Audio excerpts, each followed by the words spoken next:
میری کئی سالوں کی نمازیں اور روزے قضا ہیں تو ان کو ادا کرنے کا کیا طریقہ ہے؟ کئی سالوں کی نمازیں اور روزے ادا کر لیں، یہ طریقہ ہے،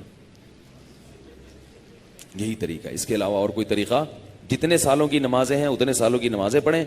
نماز پڑھنے کا طریقہ یہ ہوگا کہ جب آپ فجر پڑھ رہے ہیں تو آپ یہ نیت کریں گے کہ میرے ذمے فجر کی جتنی نمازیں قضا ہیں ان میں جو نماز سب سے پہلے نمبر پہ آتی ہے میں وہ پڑھ رہا ہوں یا پڑھ رہی ہوں، ٹھیک ہے نا؟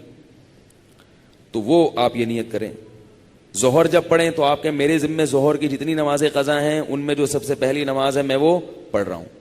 جب بھی نیت ہوگی تو یہی ہوگی۔ جب آپ دوبارہ فجر پڑھیں گے پھر آپ یہی نیت کریں گے میرے ذمے فجر کی جتنی نمازیں ہیں ان میں سب سے پہلی نماز، کیونکہ وہ جو آپ نے پڑھ لی ہے نا وہ تو ذمے میں رہی نہیں ہے، نہیں یاری نا، وہ تو ذمے میں رہی نہیں ہے، تو وہ خود بخود دوسری نماز پہلے نمبر پہ آ جائے گی ان نمازوں میں جو آپ کے ذمے میں ہیں، سمجھ رہے ہو؟ اسی طرح آپ ایک ڈائری میں نوٹ کر لیں کہ کتنے سال کی نمازیں، اندازہ ہی ہوگا، یقین تو نہیں ہو سکتا، کتنی سال کی فجر ہے۔ بعض لوگ فجر کم پڑھتے ہیں ظہر زیادہ پڑھتے ہیں تو وہ ظہر کم رکھیں فجر زیادہ رکھیں، ٹھیک ہے نا؟ تو جمعے کتنے آئے ہیں یہ سارا حساب کر کے ایک اندازہ ہی ہوگا، اس کا یقین نہیں ہو سکتا، تو اندازے سے کر لیں اور جتنی جتنی نمازیں پڑھتے جائیں ڈائری میں سے وہ کاٹتے جائیں۔ بعض لوگ ڈائری کا نظام نہیں رکھتے، حافظے پر اعتماد کرتے ہیں، وہ ساری زندگی کنفیوز رہتے ہیں، پڑھتے رہتے ہیں، ان کو یہ نہیں پتہ چلتا کہ ہوئی ہے کہ نہیں ہوئی ہے۔ اس لیے حافظے پر اعتماد نہ کریں، ڈائری میں باقاعدہ نوٹ کریں اور جتنی نمازیں ہوتی جا رہی ہیں ان کو کاٹتے چلے جائیں، تو انشاءاللہ یہ نمازیں آپ کی امام مہدی کے آنے سے پہلے پہلے، جس اسپیڈ سے آپ پڑھ رہے ہیں اس میں تو یہی ہے کہ امام مہدی کے آنے سے پہلے پہلے یہ نمازیں آپ کی امید ہے کمپلیٹ ہو جائیں۔ تو بھائی 24 گھنٹے میں کم از کم ایک دن کی نماز لازمی پڑھو، ایک دن کی بھی نہیں پڑھ رہے تو پھر گناہ ہونے کا خطرہ ہے بہت سخت، اور ایک دن کی اگر پڑھ رہے ہو تو اگر موت آ گئی تو وصیت کر کے جاؤ، تو اللہ کی رحمت سے امید ہے اللہ تعالیٰ معاف کر دیں، کیونکہ انسان اس سے زیادہ کا مکلف نہیں ہے نا۔ اب ایک دن میں 5 نمازیں فرض بھی پڑھنی ہے، پھر قضا بھی پڑھنی ہے، تو اور بھی تو کام کرنے ہیں نا۔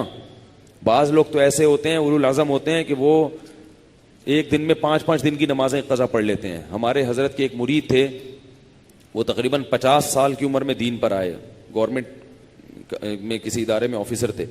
50 سال کی عمر میں جب آئے ہیں تو ایسا انقلاب آیا ان میں کہ انہوں نے 50 سال کی عمر میں عالم بھی بنے، وہ حافظ بھی بنے، اور میرا خیال ہے کتنے 60 40 50 سال کی قضائے عمری انہوں نے ایک سال میں نمٹا لی۔